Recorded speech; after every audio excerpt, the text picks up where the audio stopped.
había hecho también cuando escribió El Mensajero, que es la biografía de Bárbara Pons. Entonces cogió por Ciudad de México, cogió el directorio, la obra de ese hombre, eso hay que asimilarlo, es brutal, porque no le da una forma. Además que es un escritor brutal, pero ese tipo de ambientaciones ustedes se tienen que cargar, porque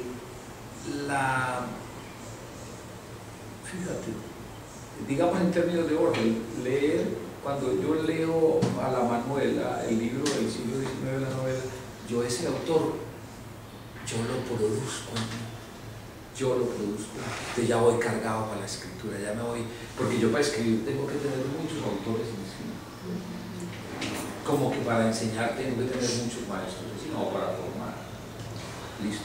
Que ustedes saben que John Henry es un hombre matriz en el pensamiento de Martínez Moon.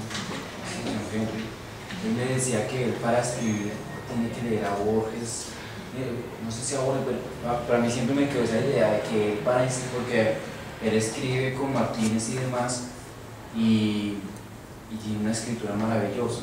Sí, nos envía mensualmente unas... ¿Por qué no usted suscribe a ellas, a la página de... que escribir al correo sí. Para el hombre manda cada mes. Sí, la revista, una revista de la crónica sobre literatura excelente. Es un gran escritor. Bueno, sí, hay que leer narrativa para escribir todo tipo de escritura. Bueno, entonces acá está, estos son pues, también un poco qué está pasando en el momento en esta novela. Entonces está Escobar, que es el autor pues, que está acá, que es clave, y está debatiéndose en un bar, ¿sí? Está mirando a una prostituta, la madre de ella, la está mirando y se debate poéticamente sobre cómo hablarle, qué decirle y por qué ella está ahí, qué pasaría si habla de ese problema en el que nos metemos los hombres, para hablar de las mujeres. Entonces él está en esas, y bueno, en ese momento arriba entonces otro hombre, sí, él no le quiere hablar a nadie porque está en un bar de mala muerte, entonces eso puede ser peligroso en la Bogotá de los 70. Pero ese hombre arriba a él y le comienza a hablar y lo identifica a Escobar como un poeta, y Escobar se pregunta por qué sabe que soy poeta, bueno, no importa, la cosa es que terminan ahí hablando, y este hombre lo invita a la mesa y comienzan a hablar metafísicamente de los poetas y demás, a preguntar qué poeta es mejor que este otro. No, o sea, se me va a meter a eso, pero en un momento ocurre esto en la conversación y dicen lo siguiente, dicen, pues les va a comenzar a leer desde cualquier punto. Dice, no maestro, dijo, todo estaría bien si su poema fuera bueno, pero es malo, están criticando un poema Escobar. ¿Y qué mejor que un mal poema para destruir la poesía? Pero Escobar, resoplante de ron, se contentó con afirmar, no hay poemas buenos. Edén sonrió con sus dientecillos aguzados, sacó del bolsillo interior del saco un papel con antiguos dobleces y lo alargó sobre la mesa, sobre los vasos mediados, sobre la cabeza roncante de Ramón, en silencio. Otro poema. Se deslumbró Narciso. Ya lo conozco, Edén, ¿no me habías dicho? Empezó a hablar en voz alta. Debía ser una mierda. Y comienza el poema. Enfermos nerviosos, externado e internado. Reflexología humana y sexología. Doctor Edén Morán Marín, reflexólogo. 15 años al servicio de la especialidad. Se interrumpió. ¿Es un anuncio? ¿Todo poema es un anuncio? Aceptó Edén. Escobar asintió. Prosiguió. Examinador de reflejos condicionados y de otros, en el Colegio Militar Tomás Cipriano de Mosquera.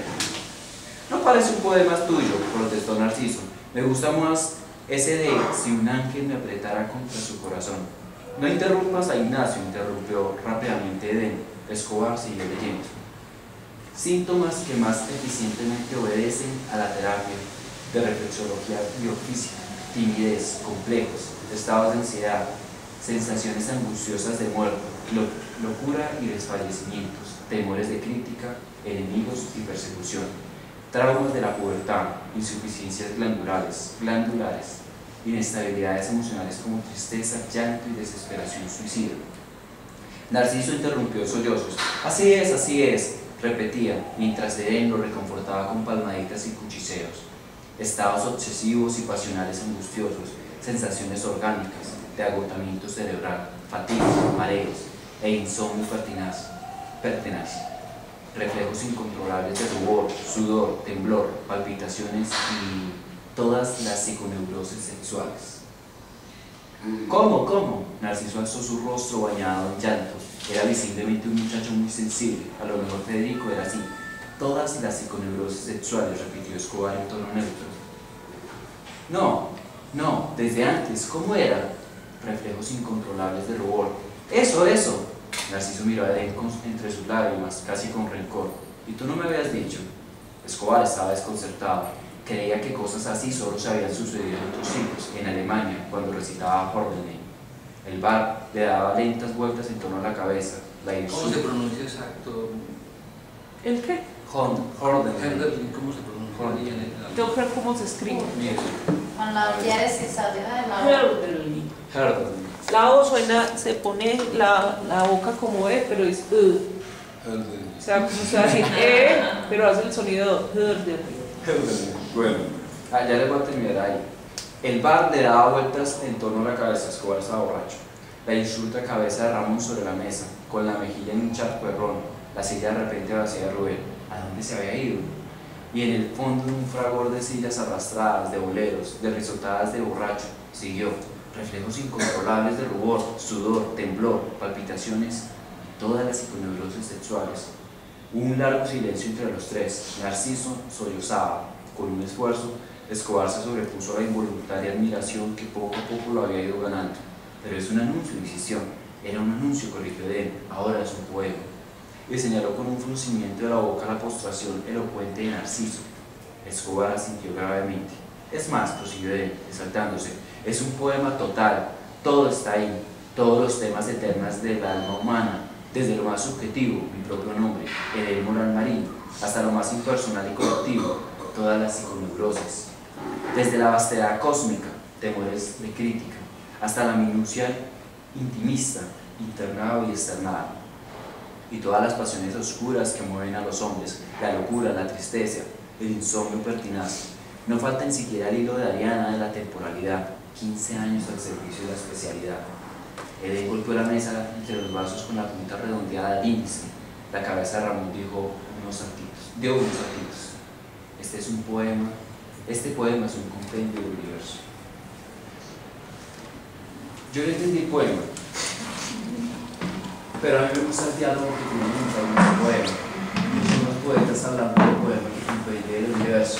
Es por eso que yo lo amarré inmediatamente con lo que dice Borges en torno a esta frase de con el verso labro principio de universo, y es porque el poema en sí mismo contiene el universo. Y estos tres hombres, ¿pero todo poema o es?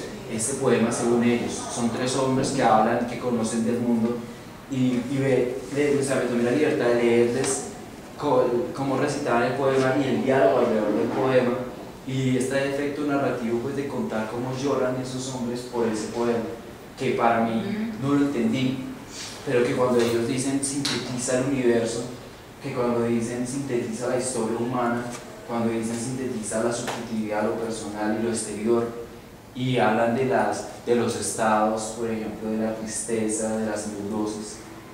A mí el poema, ese fragmento me está diciendo algo que yo no logro comprender, pero mínimamente lo que rescato es el poderío de la poesía, el poderío de la sensibilidad y la fortaleza de la creación de un poema en una noche, en un bar. Porque yo les hago una anotación biográfica. Este señor Antonio Caballero es García Márquez. Una vez le preguntaron a García Márquez que quién era el hombre más inteligente que dejó escribir. Antonio Caballero es columnista de Semana, escribe en la revista Semana, escribe en El Espectador también, y es García Márquez. ¿Por qué García Márquez? Porque dice, es caricaturista, un excelente caricaturista. Además también produce cuadros, es decir, es de una versatilidad. Además es un hombre, digamos, metido, es decir, un hombre valiente en el sentido que es un crítico de todo lo que pasa en este país, en el Caballero. Entonces, es un hombre que deben tener muy en cuenta, ¿cierto? Porque siempre ha estado en la crítica de todo lo que pasa.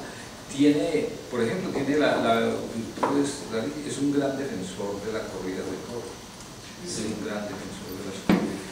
Probablemente se burla en cada efecto por haber prohibido las corridas de toros, y tiene un libro sobre los toros, y sobre la defensa de las corridas, ya cada cual con su cosa. Pero simplemente una nota sobre, porque es importante, si lo que ustedes sepan, que además pueden leer las columnas de la semana, ¿cierto?, sobre lo que está pasando en el país, que es un hombre que merece la atención de ustedes. Porque todo, si este seminario sirve para ampliar el mundo de ustedes, el mundo cultural, político y pedagógico y filosófico, estaremos cumpliendo una misión muy importante, ya que nuestro sistema educativo está profundamente especializado. Aquí estamos hoy como conversando sobre una mesa de café. A propósito de esto, antes de seguir, el próximo sábado los quiero invitar, los quiero invitar a un desayuno en el Café de Versalles. Queda ahí en la playa con Junín con Caracas, para que vamos allá a desayunar y hacer, para volver a retomar el trabajo del campo. Entonces, con ese desayuno, un desayuno de trabajo, a la misma hora, a las 9 de la mañana, podemos hacer un desayuno allá y conversar. Ese sitio, Versalles, Iván ya ha ido conmigo, ese sitio Versalles es muy importante, porque es un sitio fundado por un señor argentino, don Bernardo, pero es un sitio histórico, donde se ha reunido toda la intelectualidad de Medellín. Las paredes, ustedes han ido a Versalles, sí. Es muy bello. Todas las paredes de Versalles están con fotos de Cochise, de Ramón Hoyos, de futbolistas, y allá, por ejemplo, todos los días de su vida, un hombre muy importante que se llama Alberto Aguirre, un hombre también muy íntimo amigo de Estanislao Zuleta, de Mario Zula, una historia muy grande de la vida. Todos los días a las 7 de la mañana que está con un cerrado de periódicos, además lee en inglés, periódicos de todo tipo, se sienta a leer prensa todo el día, es decir, tiene su intelectual propio. Alberto Aguirre ha escrito novelas,